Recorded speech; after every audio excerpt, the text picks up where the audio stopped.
Perkenalkan, nama saya Nisa Hanum dengan NIM 1307623009. Kali ini saya akan memaparkan materi mengenai pembentukan Undang-Undang Dasar 1945. Saya Nahda Nabila dengan NIM 1307623004 akan membawakan materi Undang-Undang Dasar 1945. Sejarah terbentuknya Undang-Undang Dasar 1945 berawal pada tanggal 29 April 1945. Jepang membentuk Badan Penyelidik Usaha Persiapan Kemerdekaan Indonesia yang disingkat BPUPKI untuk merancang konstitusi negara Indonesia yang merdeka. Kemudian, pada tanggal 28 Mei sampai 1 Juni 1945, BPUPKI mengadakan sidang pertama di mana Soekarno menyampaikan gagasan dasar negara yang disebut Pancasila. Pada tanggal 22 Juni 1945, BPUPKI membentuk Panitia Semilad yang terdiri dari 9 orang untuk merumuskan Piagam Jakarta yang akan menjadi naskah pembukaan UUD 1945. Selanjutnya, pada tanggal 10-16 Juli 1945, BPUPKI mengadakan sidang kedua, di mana Panitia 9 melaporkan hasil rancangan Piagam Jakarta dan Panitia kecil yang diketuai oleh Supomo melaporkan hasil rancangan batang tubuh UUD 1945. Setelah proklamasi kemerdekaan Indonesia, Panitia Persiapan Kemerdekaan Indonesia mengesahkan UUD 1945 pada 18 Agustus 1945 sebagai Undang-Undang Dasar Negara Republik Indonesia. UUD 1945 awalnya berisi 37 pasal yang dibagi menjadi 16 bab. Pasal-pasal ini mengatur berbagai aspek kehidupan berbangsa dan bernegara, serta lebih fokus membahas prinsip-prinsip dasar yang menjadi landasan ideologis dan filosofis negara Indonesia. UUD 1945 kemudian mengalami 4 kali amandemen yang mengubah sejumlah pasal dan menambahkan beberapa bab baru untuk menyempurnakan aturan dasar negara sesuai dengan kebutuhan dan perkembangan zaman. Selanjutnya, tujuan dibentuknya Undang-Undang Dasar 1945 adalah yang pertama untuk menyusun kerangka konstitusi yang akan menjadi dasar bagi negara Indonesia sebagai sebuah republik yang merdeka. Yang kedua, untuk mengatur struktur lembaga negara dan hubungan antar negara. Yang ketiga, mengatur kehidupan rakyat-rakyat di dalam negara serta membentuk suatu negara demokrasi yang memiliki nilai persatuan, hak asasi manusia, dan hak mendapatkan perlindungan hukum yang sama. Yang keempat, Undang-Undang Dasar 1945 mencakup prinsip-prinsip dasar yang membimbing negara dalam membangun masyarakat yang adil, makmur, dan berdaulat. Selanjutnya, urgensi Undang-Undang Dasar 1945. 1. Landasan filosofis. Undang-Undang Dasar 1945 didasarkan pada nilai-nilai filosofis yang menggambarkan cita-cita dan tujuan negara seperti keyakinan akan keadilan, kesejahteraan, dan martabat manusia. Yang kedua, perlindungan hak asasi manusia.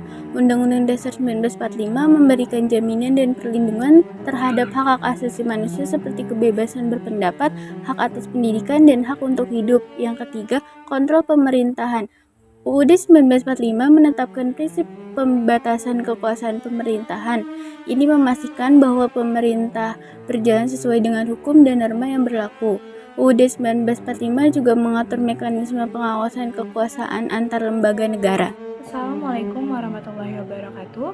Nama saya Ani Diana Salsabila dengan NIM 1307623042.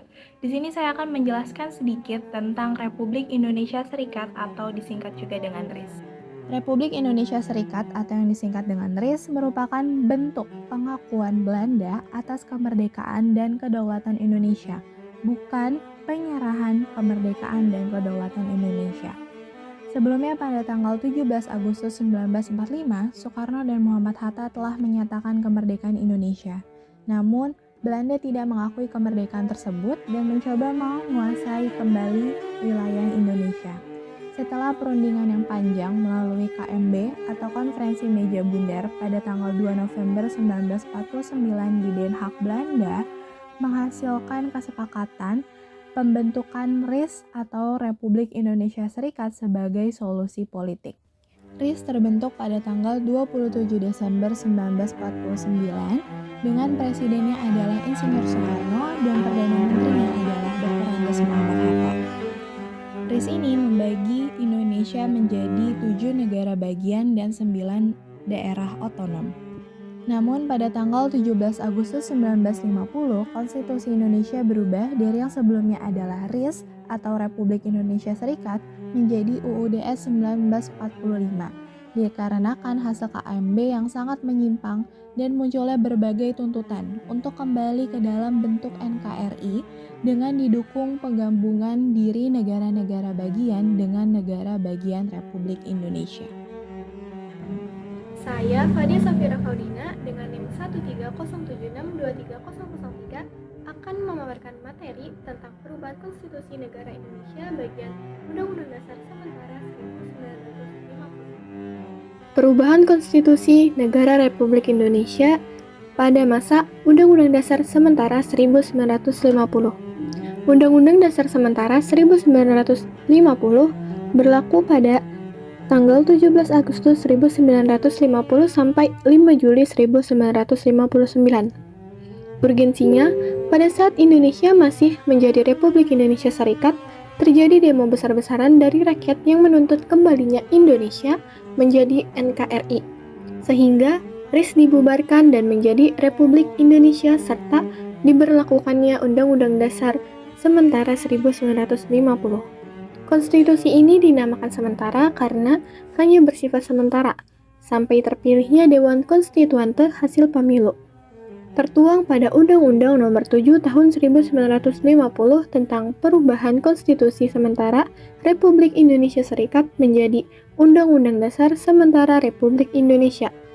Pada masa Undang-Undang Dasar Sementara 1950 terdapat 7 kabinet yang memimpin. Yang pertama ada Kabinet Nasir, yang kedua Kabinet Sukiman, yang ketiga Kabinet Wilopo, yang keempat Kabinet Ali Sastro Amijoyo I, yang kelima Kabinet Burhanuddin Harahap, yang keenam Kabinet Ali Sastro Amijoyo II, yang ketujuh Kabinet Juanda. Berakhirnya Undang-Undang Dasar Sementara 1950 ditandai dengan dikeluarkannya Dekret Presiden 5 Juli 1959. Seperti yang sudah diterangkan sebelumnya, pada masa Undang-Undang Dasar Sementara 1950 sering terjadi pergantian kabinet yang memicu ketidakstabilan politik. Sehingga pada tanggal 10 November 1956, anggota konstituante mulai memberlakukan persidangan untuk menetapkan Undang-Undang Dasar baru. Namun, 2 tahun setelahnya, Undang-Undang Dasar baru yang diinginkan masih belum terumuskan sampai akhirnya Presiden Soekarno mengeluarkan Dekret Presiden 5 Juli 1959. Jadi, dekret itu dikeluarkan dengan tujuan untuk mengatasi ketidakstabilan politik dan kegagalan badan konstituante. Salah satu dari isi dekret presiden yaitu membubarkan konstituante dan kembali kepada UUD 1945. Sejak saat itulah Undang-Undang Dasar Sementara 1950 tidak berlaku lagi.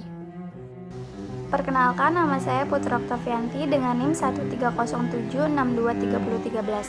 Di sini saya akan memaparkan materi Undang-Undang Dasar 1945 periode 1950 sampai dengan periode 1998. Nama saya Demas Arya Satrio Gunawan dengan NIM 13076230065. Kali ini saya akan memaparkan materi tentang perubahan Undang-Undang Dasar 1950 sampai dengan 1998. 5 Juli 1950 sampai dengan 19 Oktober 1998. Masa berlaku Undang-Undang Dasar 1945. Pada periode ini, Undang-Undang Dasar 1945 diberlakukan kembali dengan dasar Dekret Presiden tanggal 5 Juli tahun 1959.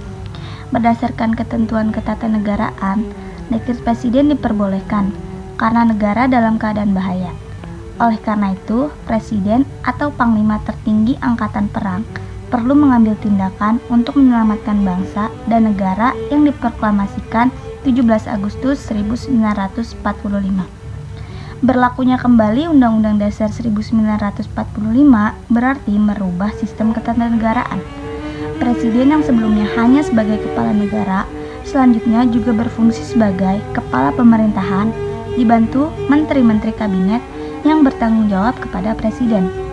Sistem pemerintahan yang sebelumnya parlementer berubah menjadi sistem presidensial.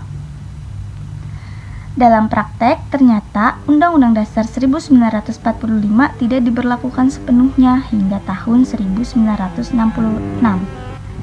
Lembaga-lembaga negara yang dibentuk baru bersifat sementara dan tidak berdasar secara konstitusional. Akibatnya, menimbulkan penyimpangan-penyimpangan. Kemudian meletuslah Gerakan 30 September 1966 sebagai gerakan anti-Pancasila yang dipelopori oleh PKI. Walaupun kemudian dapat dipatahkannya, pergantian kepemimpinan nasional terjadi pada periode ini, dari Presiden Soekarno menjadi Soeharto, yang semula didasari oleh Surat Perintah 11 Maret 1966. Kemudian dilaksanakan pemilihan umum yang kedua pada tahun 1972. Babak baru pemerintahan Orde Baru dimulai. Sistem ketatanegaraan sudah berdasar konstitusi. Pemilihan umum dilaksanakan setiap 5 tahun sekali. Pembangunan nasional berjalan dengan baik, namun di sisi lain terjadi kediktatoran yang luar biasa dengan alasan demi terselenggaranya stabilitas nasional dan pembangunan ekonomi. Sehingga sistem demokrasi yang dikehendaki Undang-Undang Dasar 1945 tidak berjalan dengan baik. Keberadaan partai politik dibatasi hanya 3 partai saja, sehingga demokrasi terkesan mandul, tidak ada kebebasan bagi rakyat yang ingin menyampaikan kehendakannya. Walaupun pilar kekuasaan negara seperti eksekutif, legislatif, dan yudikatif sudah ada, tapi perannya tidak sepenuhnya. Kemauan politik menghendaki kekuatan negara berada di tangan satu orang, yaitu presiden, sehingga menimbulkan demonstrasi besar pada tahun 1998 dengan tuntutan reformasi yang berujung pada pergantian kepemimpinan nasional. Keadaan yang mempengaruhi perubahan konstitusi di Indonesia juga berasal dari internal yang beraneka ragam, desakan dalam hal yang menjalankan sistem ketatanegaraan. Namun hal itu juga akibat dari faktor eksternal, yaitu perubahan dari negara serikat kembali ke NKRI. Untuk mengelabui Belanda, maka Undang-Undang Dasar yang dipergunakan pun tidak menggunakan Undang-Undang Dasar 1945, tapi menggunakan Undang Dasar 1950 akibat dari perubahan konstitusi. Maka berubahlah pula sistem ketatanegaraan Indonesia waktu itu. Situasi yang genting bisa mempengaruhi perubahan konstitusi karena sistem ketatanegaraan tidak dijalankan dengan baik, pemerintahan kacau, dan terjadi ketidakpercayaan dalam menjalankan pemerintahan. Maka melalui dekret presiden kembali menggunakan Undang-Undang Dasar 1945, presiden mengambil alih kepemimpinan nasional konstitusi.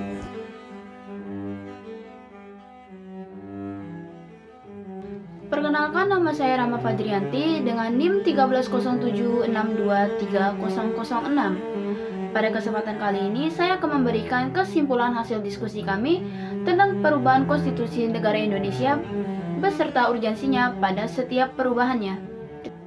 Baik, jadi kesimpulan dari hasil diskusi kami yaitu perubahan konstitusi negara Indonesia mengalami beberapa perubahan, yaitu pembentukan Undang-Undang Dasar 1945 yang berisi 37 pasal dan 16 bab, pembentukan RIS atau Republik Indonesia Serikat yang terdiri atas 7 negara bagian dan 9 daerah otonom, Undang-Undang Dasar Sementara 1945 atau disingkat UUDS 1945 yang ditandai dengan terbentuknya berbagai kabinet, UUDS 1945 periode 1950 sampai 1998 saat dimana diberlakukannya dekret presiden karena saat itu negara Indonesia dalam keadaan genting. Dan yang terakhir, UUD 1945 setelah amandemen sampai saat ini yang telah mengalami 4 kali amandemen.